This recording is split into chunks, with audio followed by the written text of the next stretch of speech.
You're listening to Acciopolitics, a Harry Potter reread podcast that focuses on politics in the wizarding world. As always, I'm one of your hosts, Adri, who is a recovering English major. Yes, and I'm the other one of your hosts, Helene, who is also a co-host. Well, of course I'm a co-host. I'm the other host. I just said that. Who's also the producer of this podcast. Goodness. That's where we're at today, apparently. Goodness. Of this Your Fine podcast.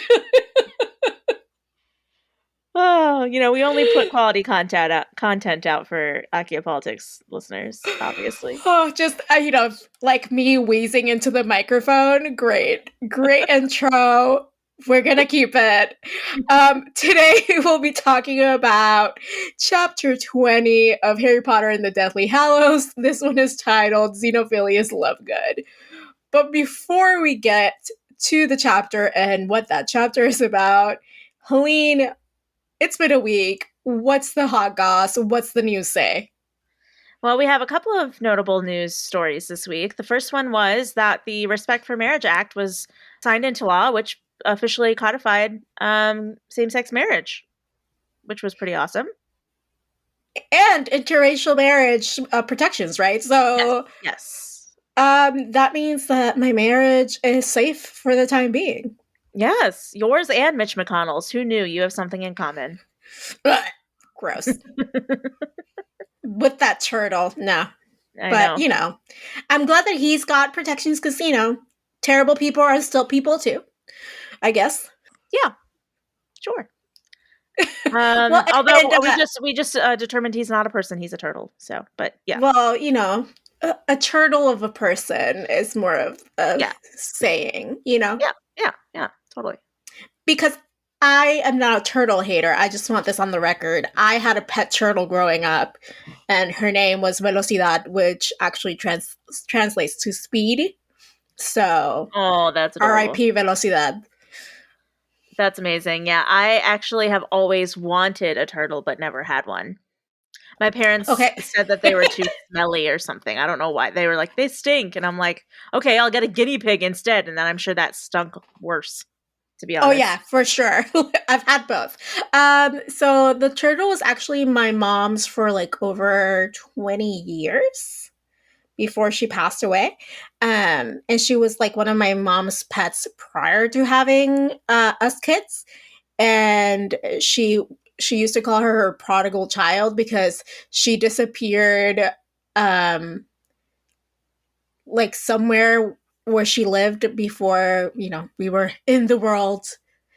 And she reappeared one Mother's Day in her backyard. Wow.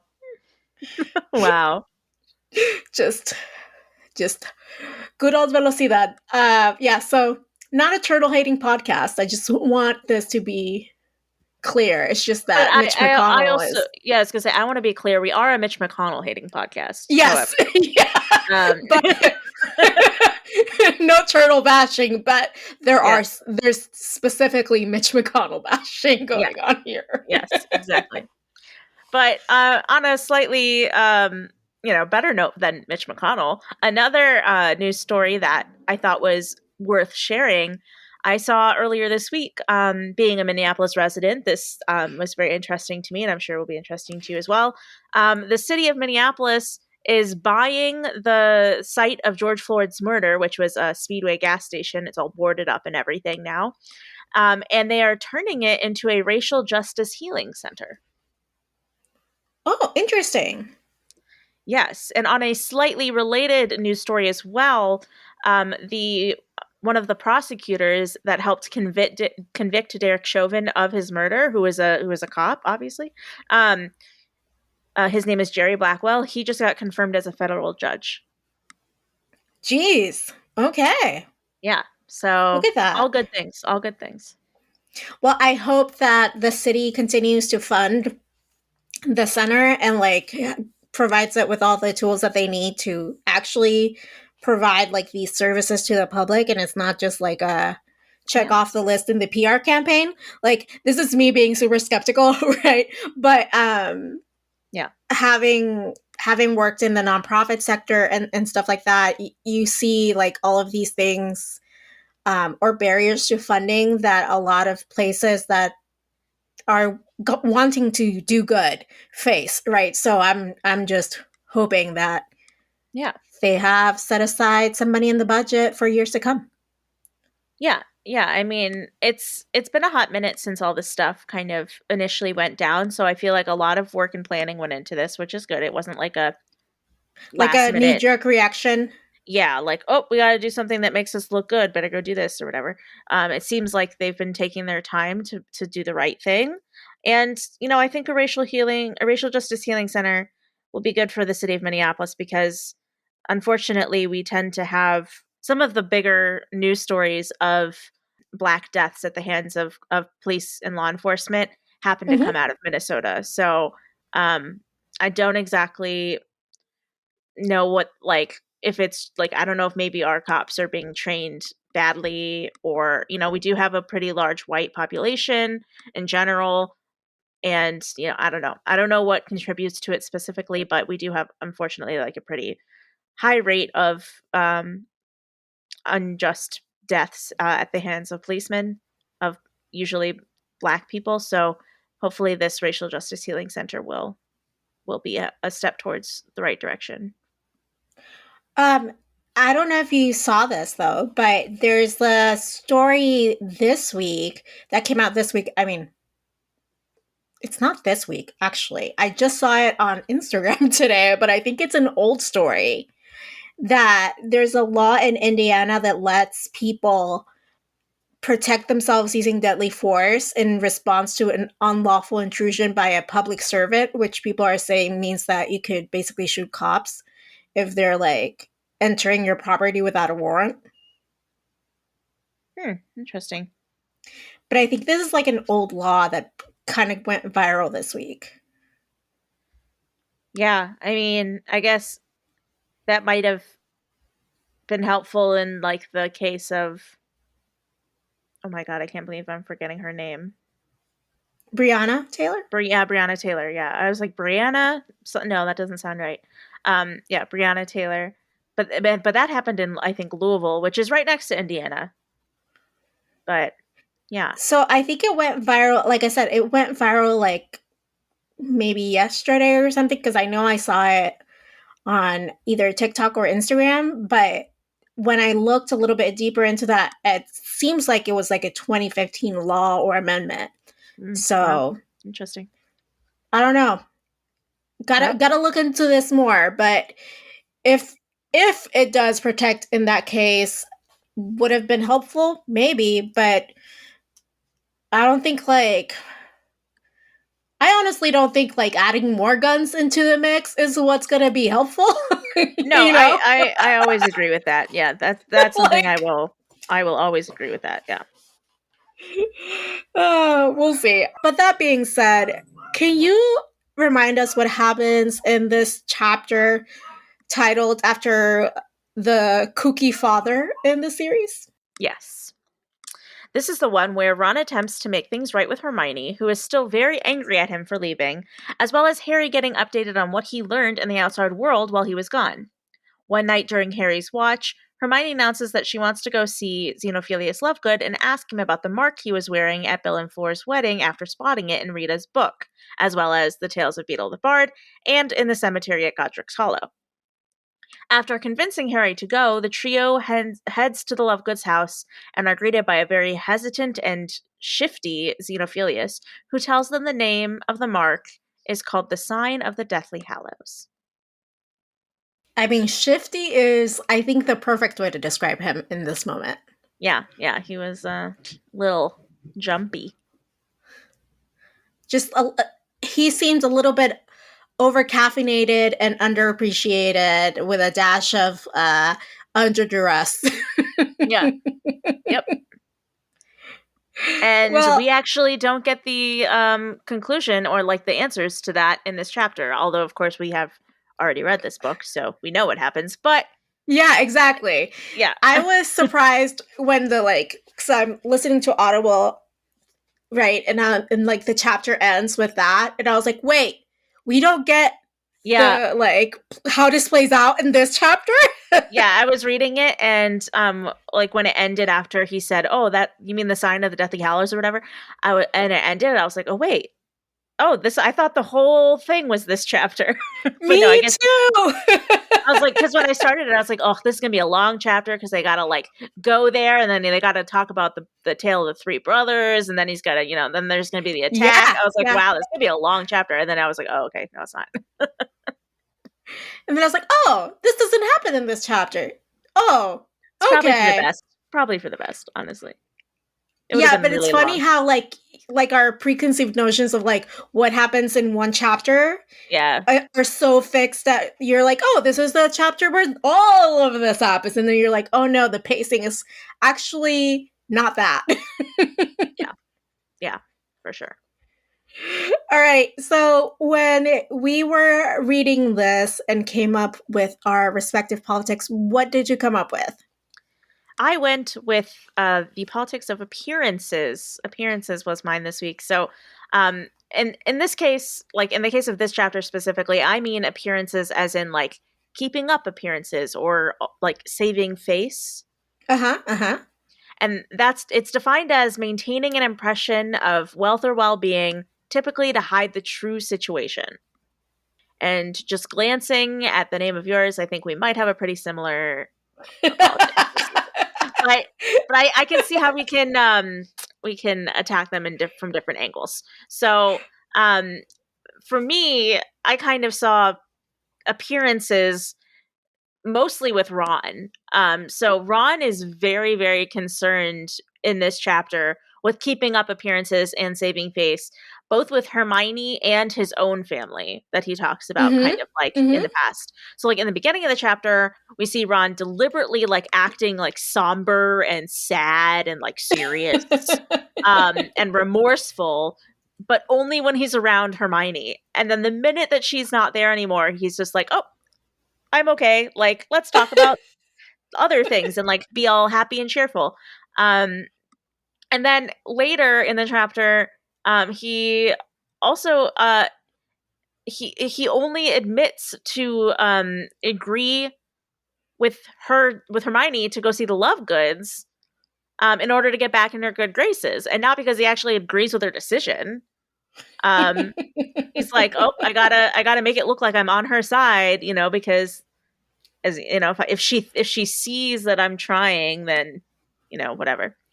Um, and then later on, we do see Ron explaining to Harry and Hermione that he didn't want to go back to the Burrow after he left them in the earlier chapters, because he thought it would make him look bad, and he thought that people would be mad at him for it. Rightly so. He was like, "You think I want to go back to my family and admit that I abandoned my friends? Yeah, no, thank you." Like.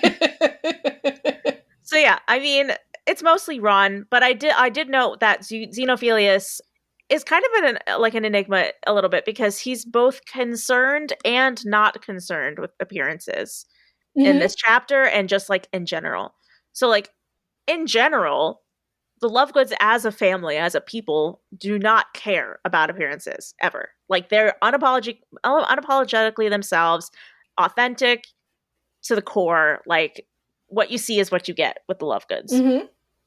But in this chapter, and I'm sure this is what you'll probably touch on with yours, he has to kind of appear like everything is normal, and he like lies and says Luna's down at the stream, in order to like keep the trio around long enough to call the Death Eaters and to capture him, which doesn't happen in this chapter, but we know it's going to happen.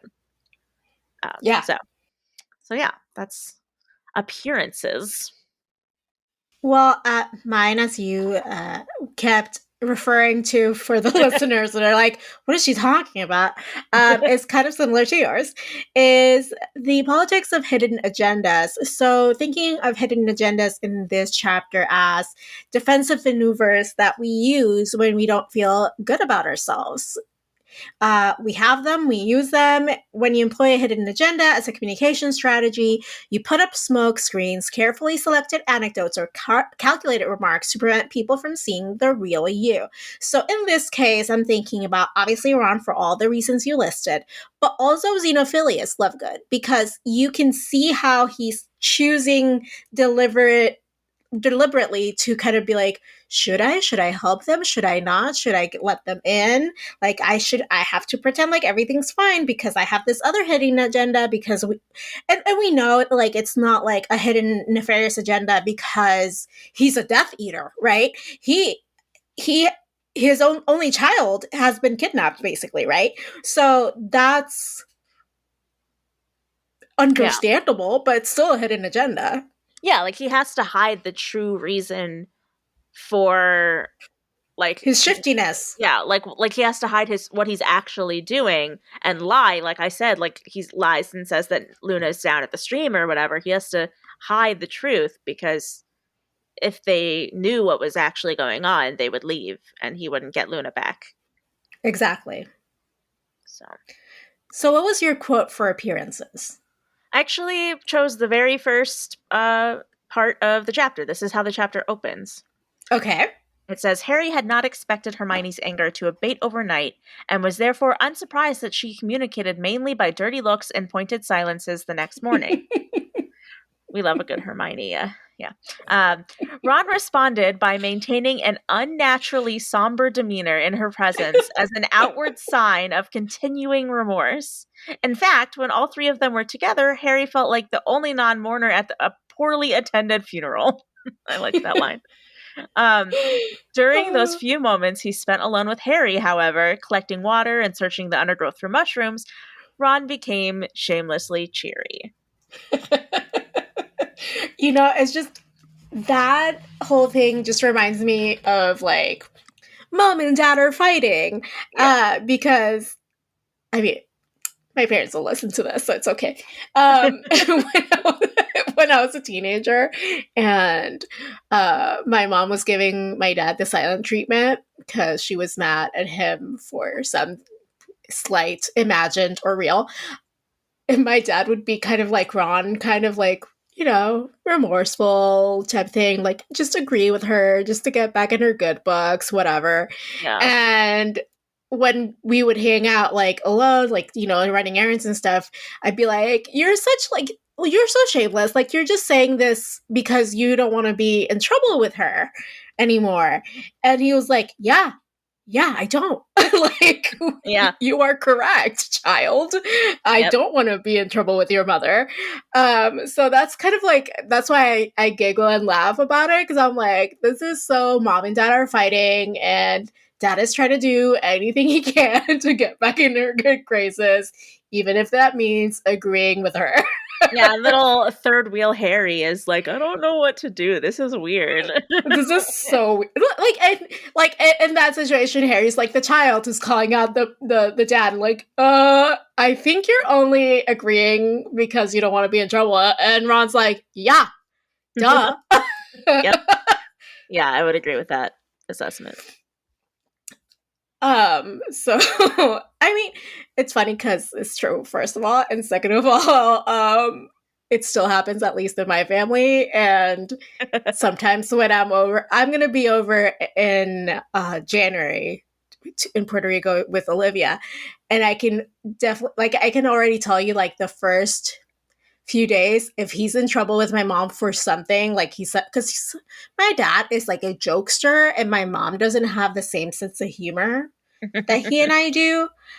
So if she gets annoyed with him, because it's inevitable, Yeah. he will try to shift the blame to me now that I'm an adult. And it's really annoying. And I'm like, Oh my gosh. man, like, I just got here. And like, my mom's already to the point where she's just ignoring us. She's like, whatever. Like, I know that this is your shtick at this point, like trying to like get each other in trouble with me type of thing. But sometimes it does escalate. Well, best of luck. We will see. I hope. I think my mom is going to be like, just give me the baby and you guys figure this out. Bye. Nice. Anyway, that aside, my quote was this very transparent one. I think we should vote on it, said Ron. Those in favor of going to see Lovegood. His hand flew into the air before Hermione's. Her lips quivered suspiciously as she raised her own. Outvoted, Harry. Sorry, said Ron, clapping him on the back. And that was it. It was like, Yeah. Ron, classic, beautiful. Yeah. Yeah. Speaking of Ron, he was the character I chose. Yeah, he was just putting on a front, keeping up appearances left and right, all chapter. Yeah, agreed. Although he had like obviously moments of sincerity, I think, especially when he was calling out Xenophilius on like, hey, didn't you say that we should all, people should help Harry? Oh Like, yeah, yeah. yeah, like, so he had moments of like sincerity in there as well. But when it came to Hermione, for sure, he was keeping up Well, appearances. and then also the part where he like, didn't want to he didn't want to look bad in front of his family. Oh no, yeah, for sure. Yeah. Yeah. I was maybe thinking like in the present time. I think that happened. Yeah. That was like an anecdote that he said, right? Yeah. Yeah, but it happened. It did. I'm sorry. I apologize for that. So my character was Xenophilius actually, because again, while Ron, I admit, has a hidden agenda, I think Xenophilius has like the bigger hidden agenda in this chapter. Yeah, the more like, shifty, scary one, I guess. Well, because because we don't see the conclusion of it doesn't mean it's not there. And we see the build up to that in this chapter. Yeah, definitely. All right, so now it's time to talk about how we see each other's politics in the series. Helene, do you want to go first or I can go first? Yeah, I'll go first. I mean, Dumbledore, dude. I feel like every time we're just like, it's Dumbledore. Well, I mean, come on, hidden agendas, Dumbledore, come on. Like, who else? Who else? For real, though. I mean, we even see it in this chapter, right? Because, like, at the very beginning, I'm trying to remember exactly what was said, but it was like, why didn't Dumbledore just tell us all along? Like, why did he, like, leave us all these really vague clues or whatever? And, like, honestly, when I was reading it, it's a good question. Why the fuck didn't he just, tell them the shit? And then I was like, then it wouldn't give, like, a good line for the plot. Well, yeah, but then I was like, you know what? You know what it is? I think Dumbledore likes puzzles. I think he likes making people like, he's like, ooh, it's a fun mystery. Like, ooh, solve the puzzle. Dumbledore, he does love an escape room. That is something that is known about Dumbledore. He's like, oh, it's satisfying if you don't have to earn it. You have to work for it. But no, I mean, Dumbledore always has a hidden agenda. Literally every single turn he makes, like every move he does, like, he has like 6 reasons behind doing the one thing that he did, and like you only ever get to learn maybe one of them. Most likely you don't usually even get to learn any of them, and you have to find out later. Yeah, I mean, you're right. Dumbledore is a little bit of a puzzle master, if you will, kind of like even back to Sorcerer's Stone, like that whole ordeal was just like a giant puzzle, right? Yeah. So agreed.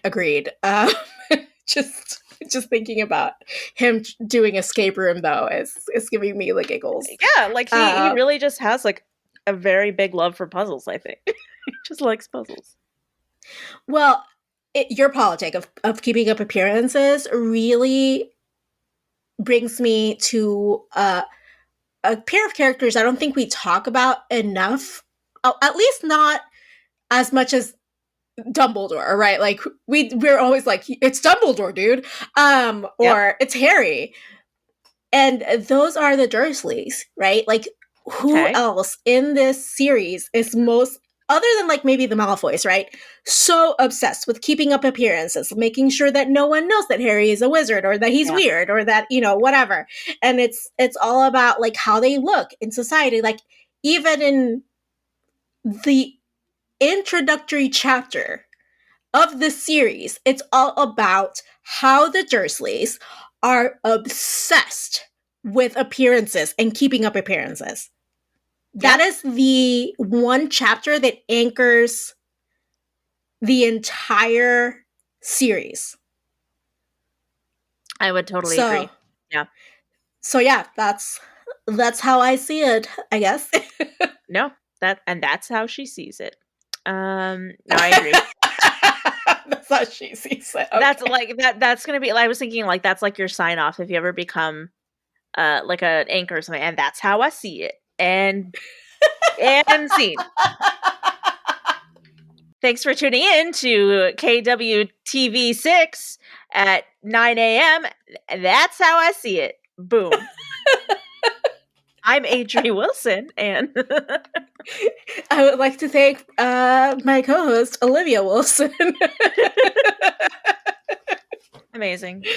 Yes. Oh, all right. No. Yeah, so I don't know. Like the whole, we know that there are other characters and that follow through this appearance theme. Like Yeah. you said, like, you know, the Lovegoods don't care much about like keeping up appearances, and that's completely true. Neither do the Weasleys, you know, which is a point of contention for Ronald because he gets bullied because of it. Yeah. The Yeah. Malfoys definitely keep up appearances, but Like it's Rita just maybe keeps up appearances. Rita. Yeah. Yeah. Umbridge. Umbridge is not from a pure-blooded family, but she pretends like she is. Yeah. Yeah. Same with Voldemort. I was going to say Voldemort, same thing. Yeah. Oh, we're forgetting one of the bigger ones in this series, Gilderoy Lockhart. Oh yeah. Yeah. Him for sure. Yeah, but I honestly think that anchoring the series in like the Dursleys, right, Yeah. was a choice, right? Like that Yeah. I first mean, chapter is not necessarily how a lot of people would have opened the series. yeah. I mean, if the Dursleys didn't care about appearances or whatever, like Harry's entire life would be different. So Mm-hmm. it's possible that like Petunia would still be close with Lily. You know, who knows? Who knows? Yeah. Anyway, that being out of the way, because even though I sometimes understand a little bit where the Dursleys are coming from, I don't necessarily like agree, right? Yeah. Let's get to Dementors and chocolate, which is what we liked and didn't like in the chapter, or rather the reverse, what we didn't like first and then what we liked. Yeah. Got to end on a good note, right? Yeah, of course. But let's start on a bad note. Well, it's like we were talking off air about your new Sour Patch Kids. First is the sour and then the sweet. Yeah. First it's sour, then it's sweet. Yeah. That's like the Yeah. whole logo or phrase. I can't think of the word. But yeah, The whole marketing campaign around it. yeah. So I don't think you're gonna like my Dementor. Oh, I know I'm not gonna like it. I kind of glanced already. It's fine. It's fine. I got some choice words for Ronald Weasley in this chapter. Sure, sorry. Like, this is like sorry, not sorry. I know this is sorry, not sorry. I mean, you don't have to like soften the blow. Okay, so like, I get that. Like, I think that the author was trying to play this for like cutesy, fun, like comic relief or whatever. Like, oh, he's just trying so hard to like do whatever he can to get Hermione to forgive him. And it's funny because like we know it's fake. Ha ha ha. Like, but I think it's shitty. Like, I mean, okay, every single action he takes in the chapter just to me seems incredibly selfishly motivated. Mm-hmm. And like I just think about it, like if I were Hermione and someone hurt me and they were trying to show me that they were sorry and they were trying to get back in my good graces, I would not appreciate them like acting super fake sad around me all the time, or like super like enthusiastically agreeing with every single thing I say even if they don't actually feel that way, just to like show that they're trying to show me that like they care and that they want me to be their friend again or whatever the fuck it is. I would be like, that's incredibly disingenuous. I want you to actually like for real show remorse, and like just really the best form of apology is change of action. Like just show her that you're there for her, but like don't force it, dude. Like it just seemed like he was doing this more for himself than he was for her. And like he wanted to feel better, he wanted to show her that he was a better person, but it wasn't really to get her to forgive him, because like that it's not a change, it's not a real change in behavior, it's not a lasting change in behavior, it's a 30-second long change in behavior, like exaggerated. Yeah, but I think, okay, so the only reason, right, that I'm like, I don't think it's so harmful, right, is because I think that she is fully aware that he's doing this. It's like, it'd be one thing if she had I no don't idea and she truly believed, Yeah, like, whatever. And I'm like, yeah, she knows what he's doing. She sees right through it. Like, yeah, okay. I wouldn't go as far, I wouldn't go as far to say that it's harmful. I don't think it's harmful that he's doing this. I think it's just like fake. It's annoying. Yeah. I'm like, dude, if you're sorry, like be genuine about it. And like it just feels like so fake. And I don't like it. It's just not how I would want to be apologized to. If No, it works for agreed. Hermione, great. If it work like if that's how Hermione likes it, cool. I I wouldn't. don't think she does though. Yeah. I think it's pretty clear that she's like, get over yourself. I know what you're doing. Yeah, yeah, I agree. So That's how I that's would be too. which is why I Yeah. like I'm like, yeah, he's being fake, but like he has like very little emotional intelligence anyway. So Yeah. like this is not Very the true. bar is a literal hell. Like, like Yeah, yeah. Very, very, very true. Agreed. So, well, my Dementor is a little bit more I guess zooming out of the whole situation is just everyone's lack of communication and like we've already always said, like if they really communicated with each other, then there wouldn't really be a lot of plot, right? Because everything would be resolved so much quicker. just But how life like, is. If we all just yeah, learned how to fucking communicate. everything would be so much easier. Like instead of Ron trying to manipulate Hermione into like forgiving him by you know being like fake, like you said, instead, trying to have a conversation with her, like, sit down and be like, I am really sorry about this. Like, what can I do to make it up to you? That kind Right. of thing.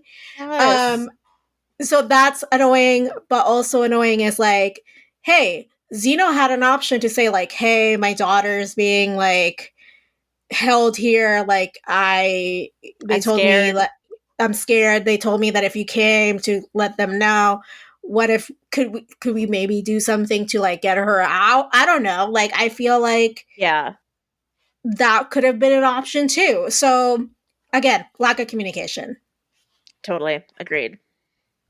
What about the sweet? That we already talked about the sour. Yeah, the sweet part of my Sour Patch Kid heads, uh, is, Gross. Okay. I mean, okay, yeah, the listeners don't have the context for that. That probably I sounds know. weird. You don't need it. It's fine. Just look up Sour Patch Kids bites on Google, and you'll see what I'm talking about. So yeah, my chocolate for this chapter, is, I'm just gonna read the quote. It says, "He must have known I'd run out on you." "No," Harry corrected him. "He must have known you'd always want to come back."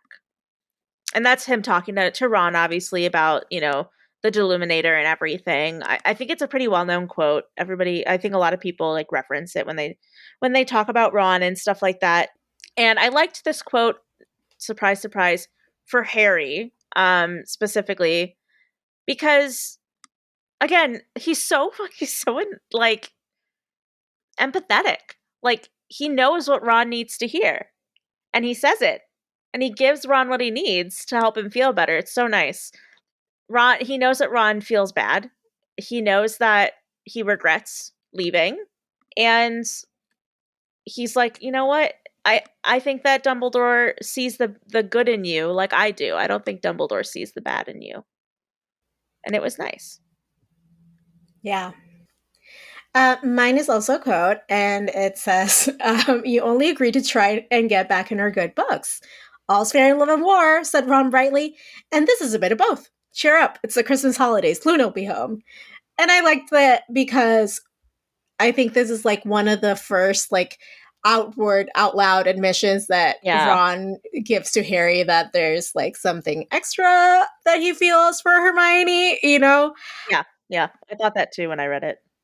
Other like of course Harry was there for like the whole locket thing, but this is not Ron admitting out loud to Harry, I have feelings for Hermione. Like Yeah. that is Yeah. not a conversation that has been had. I don't know if it's a conversation they really ever had to be honest. Exactly. So I mean, Harry's not blind or deaf, of No. course, but I mean, he's pretty clueless in just like general, he's pretty clueless, but I think he caught on to this one pretty early on.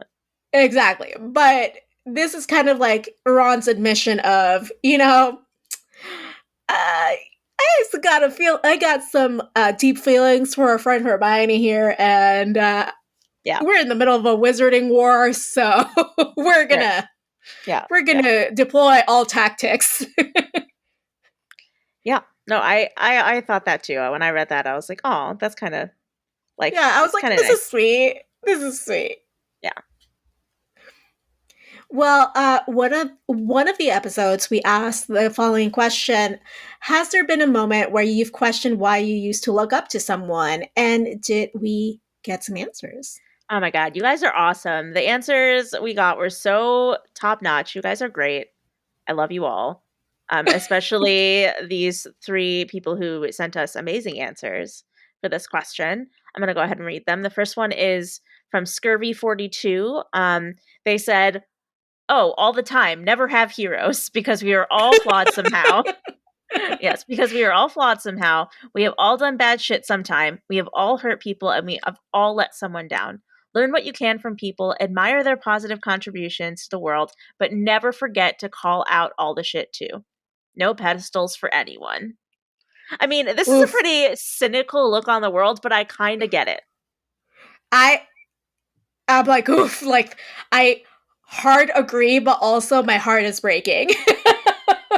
Yeah, no, I mean like for example, my dad is like my hero, right? Like she says like don't have heroes. And I get it because like my whole life I've always kind of like looked up to my dad as like this perfect human that I like just, respect so much and I love him and I think he, always tries to do the right thing and he's better than Mhm. I am just like in all the ways. But as an adult, like when you grow up, you start to see that your parents are people too and they have flaws. Yes. And like Yeah. every time I see a flaw, I'm like, you know what? He has a flaw. But you know what? That doesn't make him less perfect, honestly. That makes him like more perfect to me because it makes him human. And like if he was completely perfect all the time and had no flaws, I don't think that he wouldn't be as relatable, right? Like humans have to have flaws. It's just like there's not one perfect human in the world. Well, what I think a Scurvy 42 might mean, and I don't mean to speak for them, is more like don't idolize Yeah. someone to the point of like their word is gospel and you can't question them or you can't Oh, totally, find totally. fault in them, right? So Yes. okay, let's politically speaking, like I love AOC, right? Yeah. But that doesn't mean that I'm going to agree with 100% of things that she says or she does. Yeah. So it's that idea of like hold your heroes accountable, hold people accountable for their actions and their words when they need to be, but also like celebrate and learn from like the good qualities that they have. Agreed. Yeah. No, I think that's a great way to look at it for sure. All right, so we got a few more. Yes. So the next one is from Dream Quaffle. They said, I grew up in a church where my father was the pastor, and I loved all the people there. They were as much my family to me as anyone. I looked up to all of them. When I was 8, they fired my father. All I knew at the time was that my dad had to move because he was being reassigned somewhere else. Nobody from that church checked up on us or kept in touch to make sure we knew they still loved us. All I knew was that they took my father's job and turned their backs on my family. When I got a little older, I was given some perspective on why they let him go.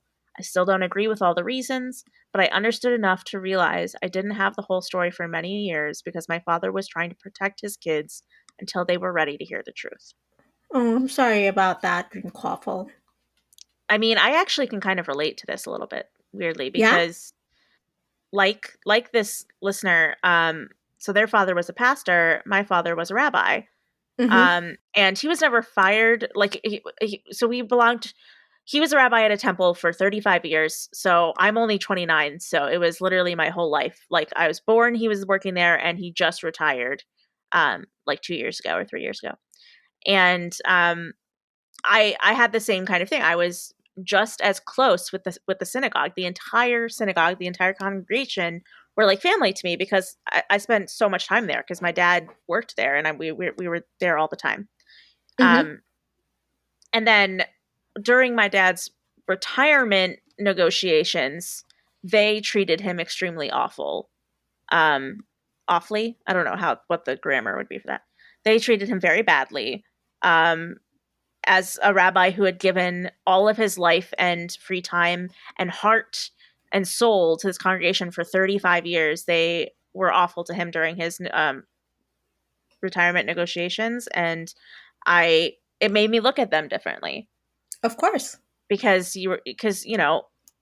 I saw all the things my dad did for them. I saw how it affected him, like in his home life. I saw how it affected him emotionally. And a lot of those people didn't get that side of him. But it hurt. And so, yeah, I can agree. And I'd say that that would probably be my answer as well for this question of has there been a moment where you've questioned why you used to look up to someone? So, Dreamquaffle, just so you know, I relate. I hear you. And it sucks. I'm sorry that you had to go through that too.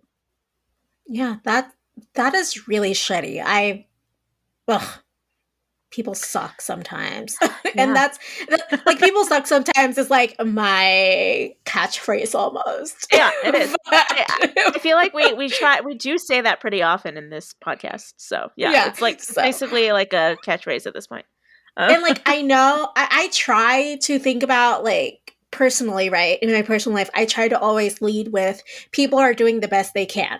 Like everyone's just doing the best that they can. And sometimes that means that the best that they can emotionally is just not being a great person. Yeah. And that's hard for me to wrap my head around, you know? But Yeah. also like trying to have empathy for like the person where like if the best that you can do is be this person, wow, Yeah, okay. like their best is nowhere near your best, and it's like hard to make that like I But don't also know. I'm sure like Scurvy 42, right? Said, you know, we've all hurt people, we've all fallen short, and I'm sure like in some people or even many people's books, I am like a terrible person. And I don't even know because Yeah. like you don't sometimes you don't get the effect that you have on someone's life and the ripple effects of that. So I mean, Yeah. yeah, I'm trying to be a good person and probably I have fallen short of that many a times. Oh, totally. Same. I know I have. Yeah, so but you know, like the magnitude of how that felt to the other person, I don't know. Yeah. Yeah. Well, the last one we got here was from Terrence Us or Terrence US. I'm not exactly sure. And they said all the time with 3 clapping emojis in between. Over the years, various mentors and friends I have looked up to have made choices in their lives that have either hurt others or themselves. Even in tough situations, these people have taken the easy road versus doing the right thing, or they are blinded by hatred and lies. It's disheartening once you realize the true nature of those people. Oof. I as you had a lot of like similarities to Dream Quaffle's experience, this really speaks to me Yeah, and my experience, at least professionally, where you're like, yeah, listen, like, I understand that sometimes doing the right thing, especially when your job is on the line, is yeah, really hard, right? Like, you're like, uh keep my job security or like call out this problematic behavior, right? And like Totally. I've been in like those situations, and I'm not gonna lie, I really questioned whether I should call out the problematic behavior. Like I was like, I really need this job, guys. Like I don't know, maybe I should just like ignore it, you know? Yeah. And yeah, It's hard. I've called it out, even though I called it out and it did cost me, my job once. It's hard, and it's disheartening. And then you see like the like when the when everything falls apart, you see who is really there for you versus who was just there when things were good or when it benefited their careers, right? Yeah. To be in your quote good graces, and Yeah. then like people kind of like move on, ignore you or whatever, and you're like, I was standing up for to do the right thing, and you're just treating me like I'm a leper or whatever. And Yeah. that's really disheartening to see Yeah. that people you looked up to or even just enjoyed being around were not the people you thought they were. Yeah. Yeah. And before we move on to next week's question, I did want to mention, because we briefly, like, what's the word? Alluded to the Mm-hmm. fact that we also kind of thought of J.K. Rowling when we were writing this Oh question. yeah, for reals. Yeah. And I just thought that like, I just wanted to bring up, because I don't know if you saw this, but she actually, I think it was today or yesterday, announced that she's opening, or like she's like on the board, founding member of like this new nonprofit, like women's shelter for abuse and like sexual violence and stuff, Mm-hmm. that is a woman's, like, female only serve, like they only serve like biological females. They Oh. are a trans exclusionary woman only center. Oh no. Yeah. Joe. I will say, because I mean, I was like, this is ridiculous. I did go, I visited the website and I literally read through every single thing on the website. I read the FAQ. I read like all the things I could find on the website, all the resource packets. I literally read through the entire website and tried to find one mention of like how they, because throughout the website many times it says like women only, women only, women only. And I was like trying to figure out how they determine who is a woman, because Okay. like I think it's pretty obvious, like that's what they're trying to do, is like only people we determine are women will get this Mm-hmm. service. And it doesn't say on the website. However, in the FAQ, I believe it was in the FAQ, there is a section that, like, one of the questions was, how do I know if I qualify for your services? And Uh-huh. the answer was just, if you want to find out if you qualify for our services, please call this number or email us. And so I think that they're doing that as like a way to, be able to privately turn people away and not Uh-huh. publicly. Wow. Um, but yeah, it's appalling. I was just like really shocked that she would choose to do this. Oh wait, okay, it says that a spokesperson for the place said, okay, I've it's not on the website, but a spokesperson has said this quote. We Okay. believe that women deserve to have certainty that in using our services, they will not encounter anyone who is male. Where appropriate, we will refer men or individuals identifying as trans women to other appropriate services. Oh my God. Okay. Yeah. I didn't see that, but that makes total sense yeah. So I agree with your assessment that they're being very, very careful to not have that on the website, but that is what a spokesperson said. Yeah. I think they could get sued for discrimination, I'm guessing. Um, I'm not sure what like the laws are in the yeah. UK around discrimination, but yeah. Or it's just more like a public perception thing. Like she doesn't want to be called, or the organization doesn't want to be called out by. Yeah, I mean, this is like the textbook definition of trans exclusionary radical feminism. Like, people say Yep. like, don't call her a TERF or whatever, but like this is This literal. is literally it. Yep. Yeah, literal So TERF like, behavior. well, it's, you know what? It's it's similar to when people are like, don't call the alt-right Nazis. And I'm like, well, when they're doing Nazi shit, you gotta fucking call them Nazis. Like, yeah, call a duck, you know? Like, I mean, sorry, man. Like, I think the phrase is call a spade, but I like call a duck if better. it So. if it walks like a duck and it quacks like a duck, Yeah. that's Then call the duck you a mix duck. you mix them again. Like, you call a duck a duck. Yes, you best call that duck a duck. You're mixing your idioms again, Helene. I love it. I love it when I do that. It is one of my favorite things about you, honestly. I love it. So yeah, call a duck. Don't visit this soup. We haven't even said the name of this place. So, which I'm sorry. It is Barra's place. Yeah, I don't Byra Bear. I don't know. It's weird. I'm sorry. Yeah, Beira. Yeah, I think they like have a transliteration on the website or something. Believe me, like I said, I read through I'm not joking. I read through the entire website last night because I was like, I want to see what they have to say. Look at Helene, our little journalist. I was like, come on, like, is this for real? So yeah, I mean, obviously, if you're in the UK, do not utilize their services. Do not donate to them. I think that's the more important one. Do not donate. Yes. Well, yes. If you need their services and you have no other resources, then go. You know what I mean? Yes, but the thing is that they definitely have other resources. The thing is that this is not a unique thing in the market. Yeah. Like they made something that already exists from like real, like reputable, reliable, like good people and sources.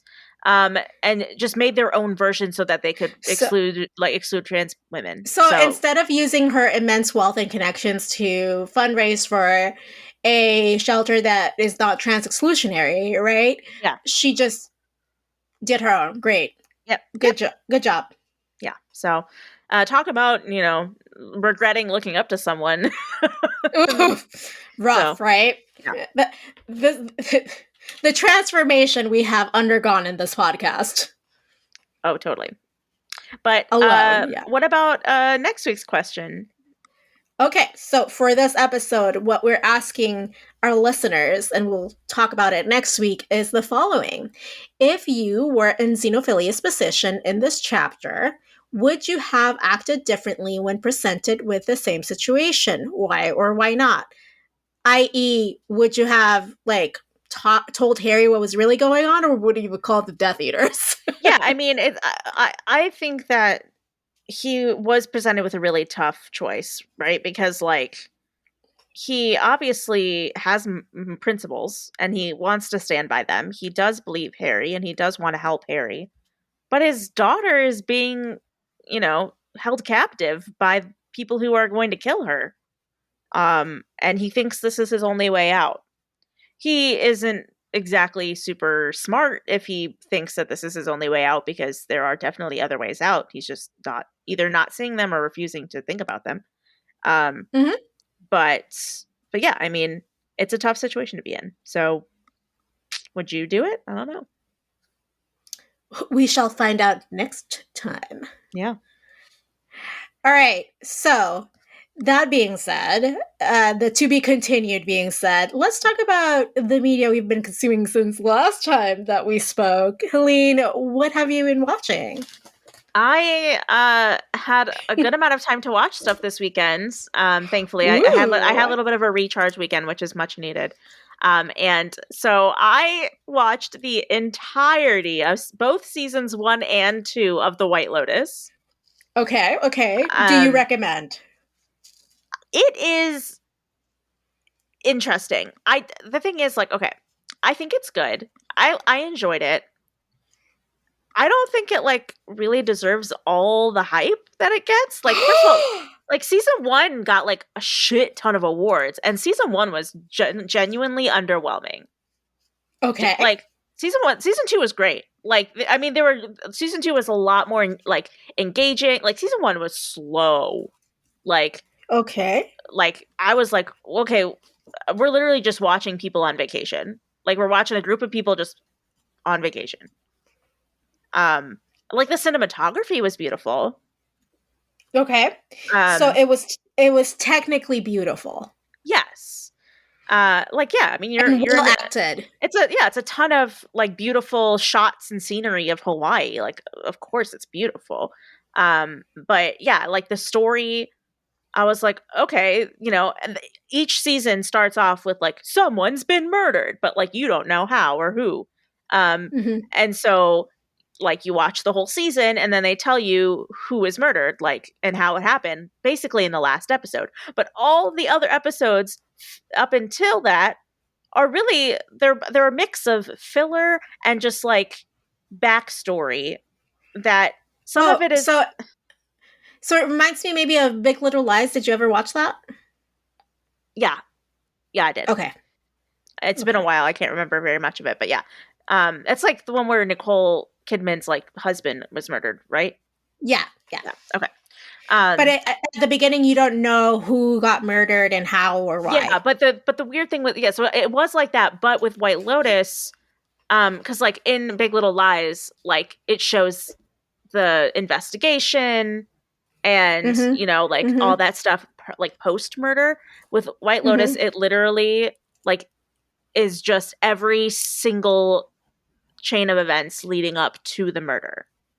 Okay. Um, and so yeah, the first season was kind of like literally I'm not exaggerating. It was literally just like I was watching like 5 different groups of people on vacation, and I'm like, okay, cool. Like these people are having marital problems. These people, like their children are fighting. These people, like I was like, okay, this guy is like a drug addict. Cool. Like I was like, what? I mean, I think in the end, every little piece probably had to do a little bit with like what ended up happening, but it was very slow. The second season was great, but yeah, I mean, it's just kind of like a narrative on wealth Mm-hmm. and like you're just watching a whole bunch of rich people like be shitty people. That's really what you're doing. And then Okay, someone so it's dies. not your cup of tea. Yeah, and then someone dies. Is what you're No, I mean saying. I liked it. Like I will watch the next season for sure. Like the acting is great, the cast is great. Some of the side plots are really like entertaining and interesting. Um but yeah, it was just kind of I just didn't like the hype I don't think is really justified. Okay. Um Okay. yeah, and then I also watched the Lindsay Lohan Christmas movie on Netflix. It's called Falling for Christmas. Is Okay. Lindsay Lohan with Cord Overstreet from Glee. If you're a Gleek, you will understand why that's exciting. Um, and it was actually really good. Did you watch that? I haven't watched it yet. I've heard the hype surrounding it because it's our Queen Lindsay Lohan's return to Yes. the movies. She was great. She was absolutely wonderful. And I don't know, it's weird because like one of my coworkers, they watched it a while ago, like when it first came out, and they said it wasn't like they like had to turn it off. They said it wasn't good, like they couldn't finish it. And I was like, "Oh dang, that makes me sad." But then I watched it and I was like, "No, this is great." Like it's obviously a cheesy Netflix Christmas movie because they all are just cheesy Christmas movies, right? Like but I mean, lest we forget the gem that it is A Christmas Prince 1, 2, and 3. yeah, right, exactly. Yeah, it's a little bit more believable than that. But yeah, I mean, I actually Lindsay Lohan did a great job, and there is a Mean Girls joke in there, which is it's very like it's not super obvious, but like if you're a Mean Girls fan, you'll get it. Um, Okay. and I'm just excited to see what else she does. I can't wait to see what she continues to do in her career. I'm glad that she's coming back. Well, I'm glad she's having a comeback as well. Did Yeah. you see the Pepsi ad? Because I was not a fan No, of the Pepsi ad. no, I didn't. It's like a Christmas Pepsi ad where it's like, I don't want to spoil it for you, but you'll see it. Listeners, look it up. It's a Christmas Pepsi I'll ad. have to look It's it up. just Yeah, weird. I'll have to look it up. I want to know your reaction to the Christmas Pepsi ad. You got it. I will let you know my reaction. I don't know. I don't want to rob you of the opportunity of watching it for the first time. I don't have a problem with her in it. like, I want to be clear. It's not her performance or her. I have a beef with the marketing department mostly. Okay, all right. Okay, have you watched Wednesday yet, or is that still on your list? No, I promised my sister I would wait to watch that with her when I'm with her for Ooh. Christmas. So Okay, so you have to promise me to text me when you do. I will. I am really excited. I like every time I open Netflix and I see it, I'm like, oh, I want to watch that, but I have to wait. I have to wait. Oh, So it's so fantastic. I finished it. I loved it. I'm obsessed. I can't wait. I already I'm like thinking about I'm trying to pace myself, but I'm like I want to watch it all over again now, you know? Yeah. It's one of those. For me at least, That personally, was I want to watch it again. yeah, that was me with Lucifer. I kind of still have like a urge to rewatch the whole series now that I've finished it. Yeah, yeah. I like understandably so. Okay, so my my media that I've been watching surprisingly is not Bluey because I finished all 3 seasons of Bluey on Disney Plus. So now we would be on a rewatch anyway. Oh my goodness Is gracious. is part one, so episodes 1, 2, and 3 of the Harry and Meghan Netflix documentary. And Helene, I know you're not like invested in the royals or in the like royals gossip like I am, and maybe some of our listeners may not be. But guys, this is so worth it because it's a documentary that they themselves produced to tell their side of the story, which, you know, some bias in it, of course, but the first 3 episodes so far, so the second part comes out tonight at midnight, like tomorrow, right? Thursday. Okay. Um, and they talk about not just how they fell in love and like their love story and like in their own words, right? Like what her life was like before him and like all that. I love hearing love stories. So like I'm a sucker. I'm like, how did you fall in love? Like anyone I meet. Like I'm like if they're like, you know, happily married, because I don't want to hear like sad stories of like I hate my husband, but this is how we met. You know what I mean? Yeah. Or like I hate my partner and this is how we met. Right, I'm right, exactly. like if I can tell someone's like really into their partner or loved one or whatever, I'm like, oh, so how did you meet? Or even like friendship stories, fucking love them. Like, how did you become best friends? You know, like just like when people share a connection, I think I am so obsessed by that.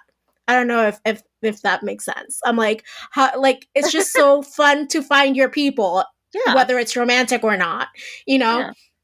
Anyway, so I'm obsessed with that. So that's part of the story.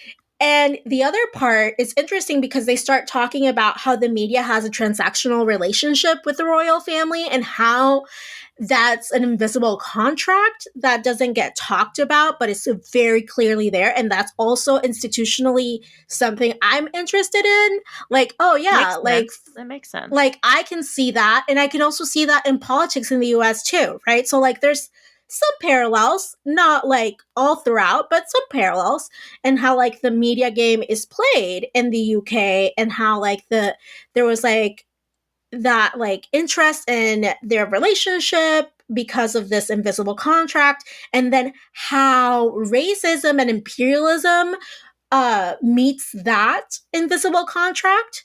And then they had like a long conversations with like experts, actually black experts in like the British colonies and like how that is like the undercurrent of British society and how like Meghan entering the royal family kind of, you know, it's just like a complex view on like the uniqueness of the situation and why the press was the way it was towards them.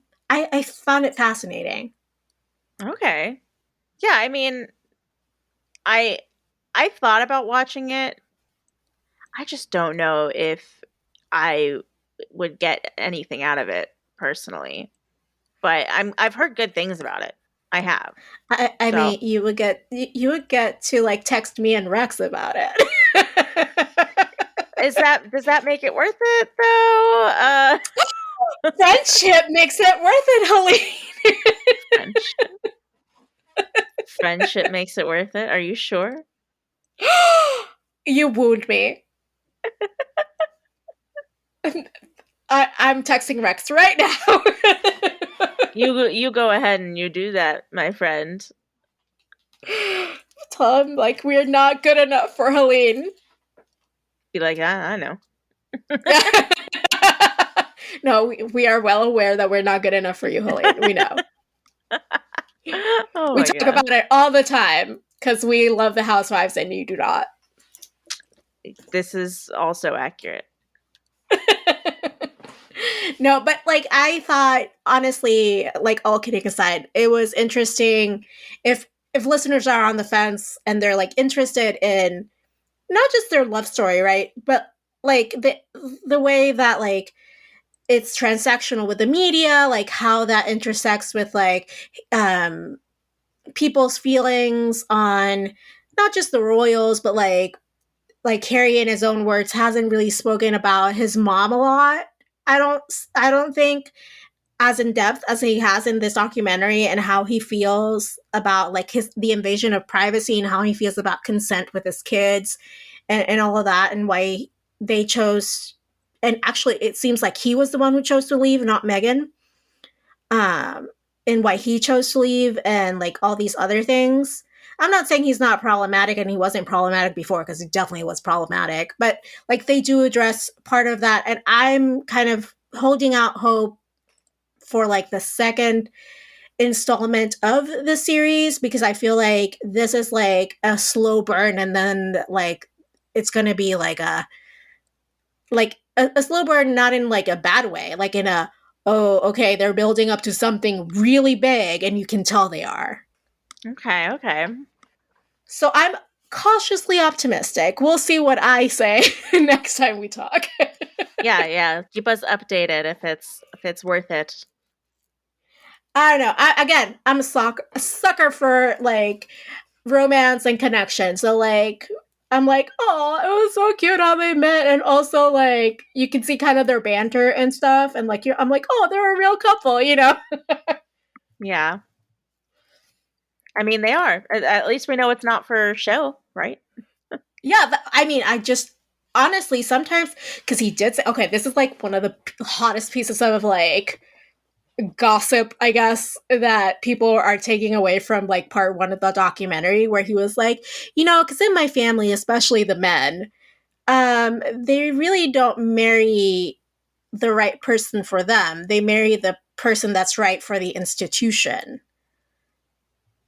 Kind of like hint, hint, nod, nod, like nudge, nudge. Like they don't marry for love; they marry for like appearances, kind of thing, Yeah. or like what is a good Yeah, job well, fit and not a good life fit. yeah, I would say though, like especially because of everything that we know that they've had to deal with just up until this point, even without having to watch the documentary.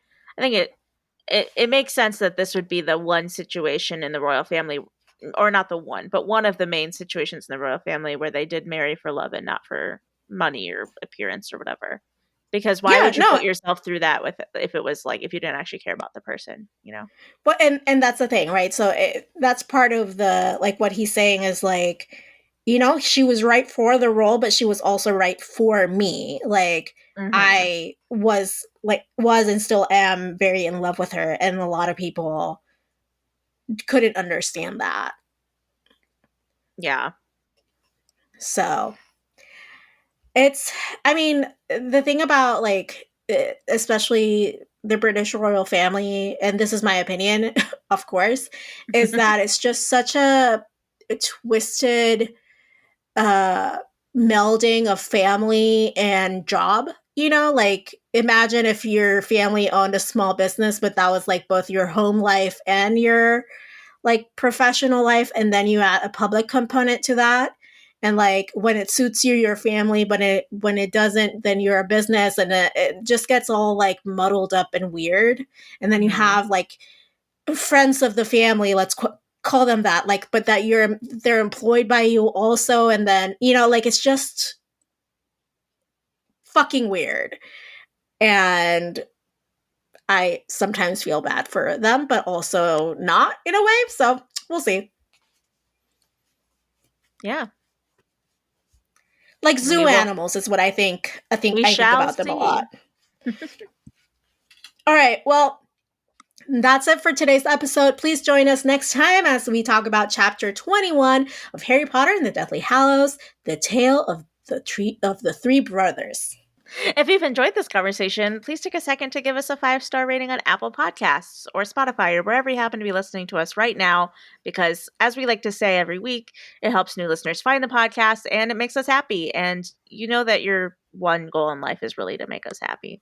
Oh, and I forgot to say this, but we are not going to be, after this episode drops, we will not be on your feed until January. Oh, is this the last one we're releasing before the break? Okay. Yes. Yeah, I know we talked about all this last week, and I just could not remember. So yeah, yep.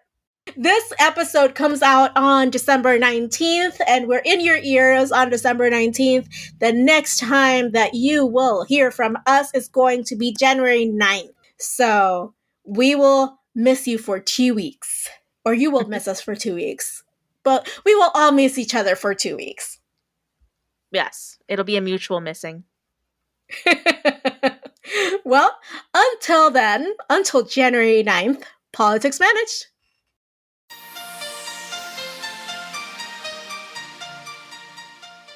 Support this show by going to patreon.com/acciopolitics. Our patrons keep this show going. You can find us online at acciopolitics.com, and we are at acciopolitics on Twitter, Facebook, and Instagram. You can email us your thoughts at info@acciopolitics.com. Leave us a voicemail at 915-996-1699, and you might just hear yourself on the podcast. Adriana Wilson is the founder and creative director of the podcast. Helene Karp is the producer and social media manager.